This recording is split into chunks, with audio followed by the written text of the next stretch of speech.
Hi YouTube, I'm continuing my exploration through the wild world of early science fiction that is in the public domain. I'm doing ASMR takes on these public domain science fiction pieces, and so today I'm going to be offering a story that is written by a woman, and women are kind of underrepresented in science fiction. I mean, at the beginning of science fiction and even still today. And so I think it's important to acknowledge the women who've contributed to science fiction. This particular piece was written by Andre Alice Norton, and it was published under the pen name of Andrew North. And it's called All Cats Are Grey. Under normal conditions, a whole person has a decided advantage over a handicapped one. But out in deep space, the normal may be reversed. For humans, at any rate. Stina of the Spaceways. That sounds just like a corny title for one of the stellar Vito spreads. I ought to know. I've tried my hand at writing enough of them. Only this Stina was no glamour babe. She was as colorless as a lunar plant. Even the hair netted down to her skull had a sort of grayish cast, and I never saw her but once draped in anything but a shapeless and baggy gray space all. Stina was strictly background stuff, and this is where she mostly spent her free hours, in that smelly, smoky background corners of any stellar port drive frequented by free spacers. If you really looked for her, you could spot her just sitting there to the talk, listening and remembering. She didn't open her own mouth often, but when she did, spacers had learned to listen.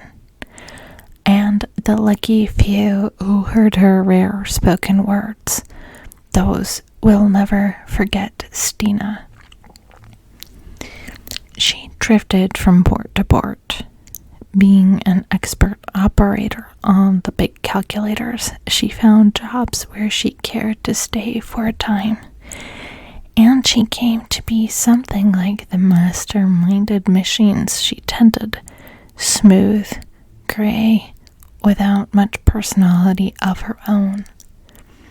But it was Stina who told Bub Nelson about the Jovan moonrights, and her warning saved Bub's life 6 months later. It was Stina who identified the piece of stone King Clark was passing around a table one night, rightly calling it unword slitite.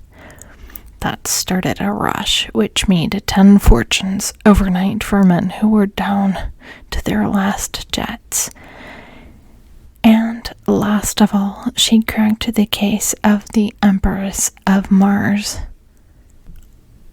All the boys who had profited by her queer store of knowledge and her photographic memory tried at one time or another to balance the scales, but she wouldn't take so much as a cup of canal water at their expense, let alone the credits they tried to push on her. Bub Nelson was the only one who got around her refusal. It was he who bought her bat. About a year after the Jovan affair, he walked into the free fall one night and dumped Bat down on her table. Bat looked at Stina and growled. She looked calmly back at him and nodded once. From then on, they traveled together, the thin gray woman and the big gray tomcat. Bat learned to know the inside of more stellar bars than even most spacers visit in their lifetimes. He developed a liking for vernal juice, drank it neat and quick, right out of a glass. and he was always at home on any table where Stina elected to drop him. This really is the story of Stina, Bat, Cliff Morgan, and the Empress of Mars, a story which is already a legend of the spaceways. And it's a damn good story, too. I ought to know, having framed the first version of it myself. For I was there, right in the Regal Royal, when it all began on the night that Cliff Moran blew in, looking lower than an Ant-Man's belly, and twice as nasty. He'd had a spell of luck foul enough to twist a man into a slug snake, and we all knew that there was an attachment out for his ship. Cliff had fought his way up from the back courts of Veniport. Loose his ship, and he'd slip back there to rot. He was the snarling stage that night when he picked out a table for himself and set out to drink away his troubles. However, just as the first bottle arrived, so did a visitor. Stina came out of her corner, Bat curled around her shoulders, stolewise, his favorite mode of travel. She crossed over and dropped down without invitation at Cliff's side. That shook him out of his sulks, because Stina never chose company when she could be alone. If one of the manstones on Ganymede had come stumbling in, it would not have made more of us look out of the corners of our eyes. She stretched out one long-fingered hand and set aside the bottle that he had ordered, and said only one thing. "It's about time for the Empress of Mars to appear again."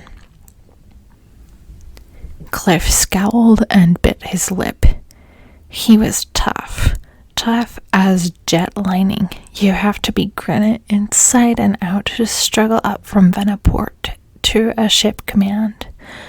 But we could guess what was running through his mind at that moment. The Empress of Mars was just about the biggest prize a spacer could aim for. But in the 50 years that she had been following her queer derelict orbit through the space, many men had tried to bring her in, and none had succeeded. A pleasure ship carrying untold wealth, she had been mysteriously abandoned in space by passengers and crew, none of whom had ever been seen or heard of again. At intervals, therefore, she had been sighted, even boarded. Those who ventured into her either vanished or returned swiftly without any believable explanation of what they had seen, wanting only to get away from her as quickly as possible. But the man who could bring her in, or even strip her clean in space, that man would win the jackpot. All right, Cliff slammed his fist down on the table. I'll try even that. Stina looked at him, much as she must have looked at Bat the day Bob Nelson brought him to her, and nodded. That's all I saw. The rest of the story came to me in pieces months later, and in another port of the system away. Cliff took that night off. He was afraid to risk waiting with a writ out that could pull the ship from under him. And it wasn't until he was in space that he discovered his passengers, Stina and Bat. We'll never know what happened then. I'm betting Stina made no explanation at all. She wouldn't. It was the first time that she had decided to cash in on her own tip, and she was there. That was all. Maybe that point weighed with Cliff. Maybe he just didn't care. Anyway, the three were together when they sighted the Empress riding, her dead lights gleaming, a ghost ship in the night space. She must have been an eerie sight because her other lights were on too, in addition to the red warnings at her nose. She seemed alive, a Flying Dutchman of space. Cliff worked his ship skillfully alongside and had no trouble in snapping magnetic lines onto her lock. Some minutes later, the three of them passed into her. There was still air in her cabins and corridors, air that bore a faint corrupt taint, which set Bat to sniffing greedily, and could be picked up even by the less sensitive human nostrils. Cliff headed straight for the control cabin, but Stina and Bat went prowling. Closed doors were a challenge to both of them, and Stina opened each as she passed, taking a quick look at what lay within. The fifth door opened on a room which no woman could leave without further investigation. I don't know who had been housed there when the Empress left port. On her last lengthy cruise, anyone really curious can check back on the old photo reg cards, but there was a lavish display of silks trailing out of 2 travel kits on the floor, a dressing table crowded with crystal and jeweled containers, along with other lures for the female, which drew Stina in. She was standing in front of the dressing table when she glanced into the mirror, glanced into it and froze. Over her right shoulder, she could see the spider silk cover on the bed. Right in the middle of that sheer, gossamer expanse was a sparkling heap of gems that dumped contents of some jewel case. Bat had jumped to the foot of the bed and flattened out as cats will, watching those gems, watching them and something else. Stina put out her hand blindly and caught up the nearest bottle. As she unstoppered it, she watched the mirrored bed. A gemmed bracelet rose from the pile, rose in the air and tinkled its siren song. It was as if an idle hand played. Bat spat almost noiselessly, but he did not retreat. Bat had not yet decided his course. She put down the bottle. Then she did something which perhaps a few of the men she had listened to through the years could have done. She moved without hurry or sign of disturbance on a tour about the room, and although she approached the bed, she did not touch the jewels. She could not force herself to do that. It took her 5 minutes to play out her innocence and unconcern. Then it was Bat who decided the issue. He leaped from the bed and escorted something to the door, remaining a careful distance behind. Then he mewed loudly twice. Stina followed him and opened the door wider. Bat went straight on down the corridor, as intent as a hound on the warmest of scents. Stina strolled behind him, holding her pace to the unhurried gait of an explorer. What sped before them both was invisible to her, but Bat was never baffled by it. They must have gone into the control cabin almost on the heels of the unseen. if the unseen had heels, which there was good reason to doubt, for Bat crouched just within the doorway and refused to move on. Stina looked down the length of the instrument panels and officers' station seats to where Cliff Morgan worked. On the heavy carpet, her boots made no sound, and he did not glance up but sat humming through the set teeth as he tested the tardy and reluctant responses to buttons which had not been pushed in years. To human eyes, they were alone in the cabin, but Bat still followed a moving something with his gaze, and it was something which he had at last made up his mind to distrust and dislike. For now he took a step or two forward and spat, his loathing made plain by every raised hair along his spine. And in that same moment, Stina saw a flicker, vague outline against Cliff's hunched shoulders, as if the invisible one had crossed the space between them.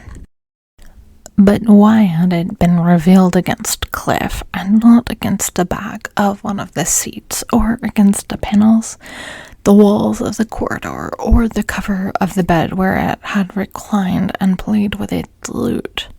What could Bat see?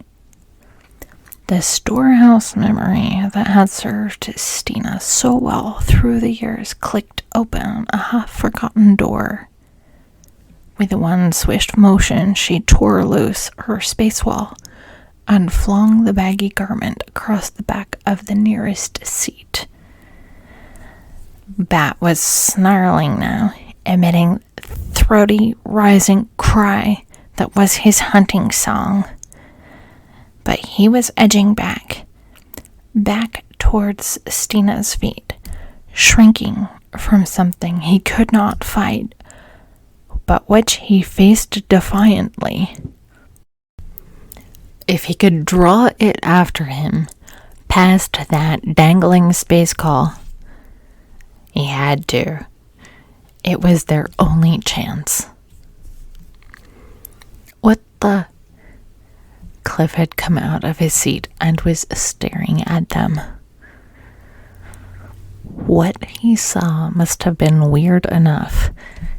Stina, bare-armed and shouldered, her usually stiffly netted hair falling wildly down her back. Stina watching empty space with narrowed eyes and set mouth, calculating a single wild chance. Bat crouched on his belly, retreating from thin air step by step, and wailing like a demon. "Toss me your blaster," Stina gave the order calmly, as if they still sat at their table in the Regal Royal. And as quietly Cliff obeyed, she caught the small weapon out of the air with a steady hand, caught and leveled it. "Stay just where you are," she warned. "Back, Bat. Bring it back." With a last throat-splitting screech of rage and hate, Bat twisted to safety between her boots. She pressed with thumb and forefinger, firing it at the space alls. The material turned to powdery flakes of ash, except for certain bits which still flapped from the scorched seat, as if something had protected them from the force of the blast. Bat sprang straight up in the air with a scream that tore their ears. "What?" began Cliff again. Stina made a warning motion with her left hand. Wait! She was still tense, still watching Bat. The cat dashed madly around the cabin twice, running crazily with white ringed eyes and flecks of foam on his muzzle. Then he stopped abruptly in the doorway, stopped and looked back over his shoulder for a long silent moment. He sniffed delicately. Stina and Cliff could smell it too now, a thick, oily stench, which was not the usual odor left by an exploding blaster shell. Bat came back, treading daintily across the carpet, almost on the tips of his paws. He raised his head as he passed Stina, and then he went confidently beyond to sniff and spit twice at the unburned strips of the spaceall. Having thus paid his respects to the late enemy, he sat down calmly and set to washing his fur with deliberation. Stina sighed once and dropped into the navigator's seat. Maybe now you'll tell me what in the hell's happened, Cliff exploded as he took the blaster out of her hand. Gray, she said dazedly. It must have been gray. Or I could not have seen it like that. I'm colorblind, you see. I can only see shades of gray. My whole world is gray, like Bat's. His world is gray too, all gray. But he's been compensated, for he can see above and below a range of color vibrations, and apparently so can I. Her voice quavered, and she raised her chin with a new air Cliff had never seen before, a sort of proud acceptance. She pushed back her wandering hair, but she made no move to impersonate under the heavy net again. That is why I saw the thing when it crossed between us. Against your spaceall, it was another shade of gray. An outline. So I put out mine and waited for it to show against that. It was our only chance, Cliff. It was curious at first, I think, and it knew we couldn't see it, which is why it waited to attack. But when Bat's actions gave it away, it moved. So I waited to see that flicker against the spaceall, and then I let him have it. It's really very simple. Cliff laughed, a bit shakily. But what was this gray thing? I don't get it. I think it was what made the Empress a derelict. Something out of space, maybe, or from another world somewhere. She waved her hands. It's invisible because it's a color beyond our range of sight. It must have stayed in here all these years. And it kills. It must. When its curiosity is satisfied. Swiftly, she described the scene in the cabin and the strange behavior of the gem pile which had betrayed the creature to her. Cliff did not return his blaster to the holder. Any more of them on board, do you think? He didn't look pleased at the prospect. Stina turned to Bat. He was paying particular attention to the space between two front toes in the process of a complete bath. I don't think so, but Bat will tell us if there are. He can see them clearly, I believe. But there weren't any more, and 2 weeks later, Cliff, Stina, and Bet brought the Empress into the lunar quarantine station. And that is the end of Stina's story, because, as we have been told, happy marriages need no chronicles. And Stina had found someone who knew of her gray world and did not find it too hard to share with her. Someone besides Bet. It turned out to be a real love match. The last time I saw her, she was wrapped in a flame-red cloak from the looms of Regal and wore a fortune in Jovan rubies blazing on her wrists. Cliff was flapping a 3-figure credit bill to a waiter, and Bet had a row of Vernal juice glasses set up before him. Just a little family party out on the town. That was All Cats Are Grey by Andre Alice Norton.